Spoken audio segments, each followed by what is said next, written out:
I live in a very humble house. I own very little. What I own is my paintings, my writings, and stuff like that.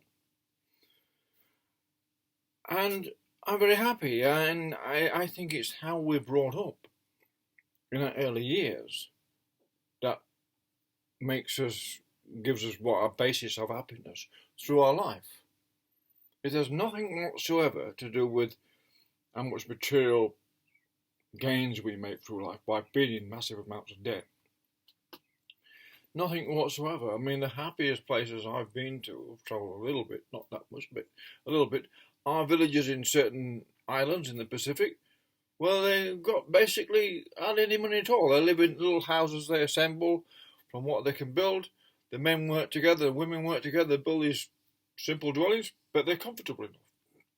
The thing is about the villages, I'm not going to mention where they are, but they're very high moral standards in that village.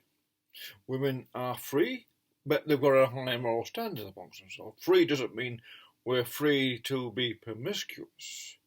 That is not freedom. That's a sort of eventually becomes a trap. That promiscuousness of women becomes a trap in the end for them. And it's an unfortunate one because it causes abortions and all stuff like that, which is the result of that. I think that the cause of abortions is in a way is underlining a fundamental concern, if you like. If you solve that problem, you might solve many other of the problems within the human world, if you like, the global world of humanity. So if you only speculate and only worry about the capital gain, as in the status of material status, you miss out on what freedom and happiness really is. You miss out what that really means. And freedom is free from debt if you can avoid it at all costs. Free from illness if you can avoid it at all costs. Right? And to limit yourself from desires that may cause you ill health, like too much media, addiction to the media, which is basically like poison pen letters as far as I can see. I don't want nothing to do with it. The news is just poison pen letters to go into people's houses and make them feel sad before they go to bed.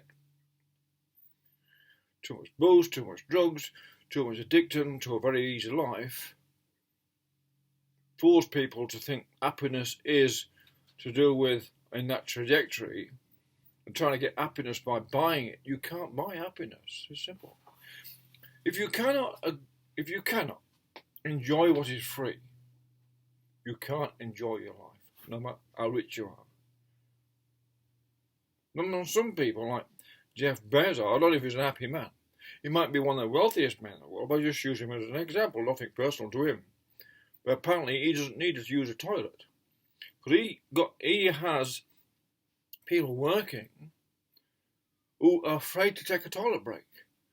They're driving in trucks and having to urinate in a bottle, and if that's the thinking, if that's the limited thinking of these people who are making lots and lots of money, then the world's in big trouble because these people don't think of anything beyond profit.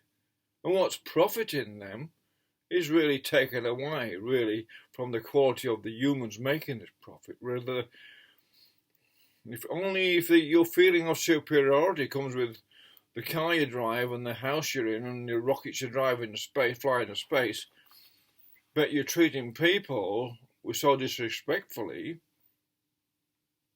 all you're doing really, you're following the evolutionary line of technology, and this is all part of the story about being happiness and capital and what it really means. All they've done, all these people, trillion, billionaires, whatever, is follow the evolution of technology and being in a position to take advantage of that.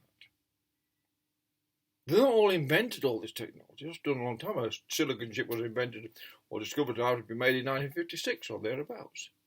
So all they've done is take advantage of that, and applied it to other pathologies, technological evolutionary pathologies, if you like. So they followed that, created this new world was of overconsumption to, Jeff Bezos, for example, he requires everyone to consume things, as many as he can to make his profits so he can fly into space and make his rockets. Now, if no one actually bought anything from Amazon for a month and said, righto, we're going along with this no consuming anything, we're not going to consume anything for a month, we'll see how it feels, then the corporate people will have to think, hang on a minute, what is that? The cash flow suddenly stopped. It was to disrupt employment and all that sort of stuff. But it's just another way of looking at this. They're trying to reduce consumption, which I agree with. But they're using coercion, which I cannot agree with possibly. And they haven't evolved a philosophy amongst themselves to offer an alternative, a positive alternative, which I call Coopracy.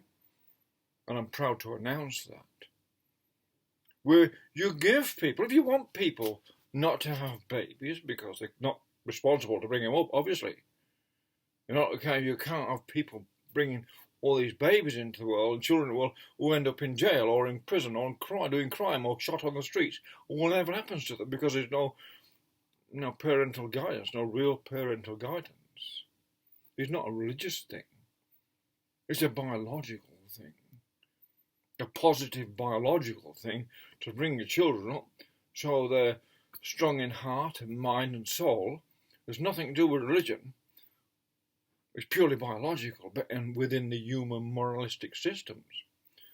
Humans are either purely biological, as some claim, don't have emotions if you're higher up and so you think like ants, or we have a moral guidance which goes right back to Babylon, right back to Sumerians, where the wisest of the wise lived and set up civilization, if you like, and created moral standards in the world that could live in cities without it being a cesspool of madness. And they created beautiful cities in the ancient world, based on moral standards. And as those moral standards have descended, so has the destruction of the natural environment. And it's only by asking people to volunteer, instead of saying you all, by using all sorts of coercive means and poor education, and education is totally wrong. If you want to achieve a result of a better world, the first thing you do is educate the people in a more honest way so they understand why they're doing it. Not to save the planet, to save their own genetic capital, if you like.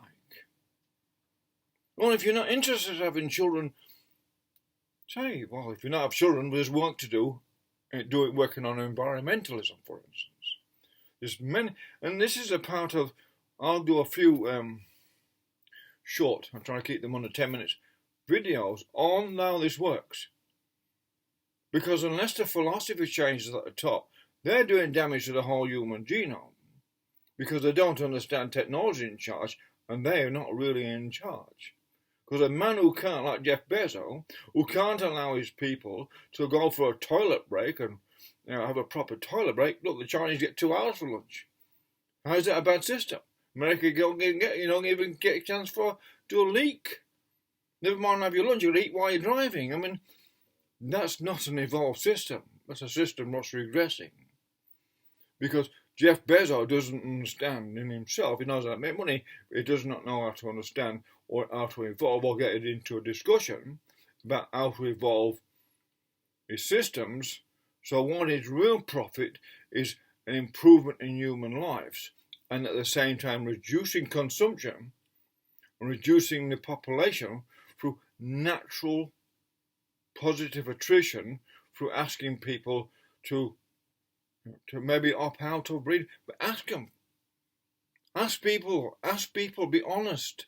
It's a lack of honesty by politicians of all sides. A lack of the corporate leaders of all sides. It's a lack of the weakness in them is not being able to deliver a message that's really honest. Because we need to do something about overconsumption, we need to do something about damaging this planet. But how it gets done, we need to have that discussion. And we can't have that discussion. These people don't understand technology in a very short space of time. The algorithms, the attitude, and the culture within them, this no emotional culture, will come back to haunt them within a short amount of time, and AI will replace all humans. You can't set up a negative program, a negative diminishing program within AI to basically somehow reduce through a numbers game, which began in 1967, if you want to check it out, began a numbers game which reduces human population and reduces consumption and also to perform this beautiful world, because that will come back to bite every human on thing, because once AI gets its own sentience, it will gain in a spark, in a moment, an emotional attitude towards its own self-preservation and be in competition then with all humans, and it will eat every human on the planet. We'll discuss Coopracy and how it works in due course.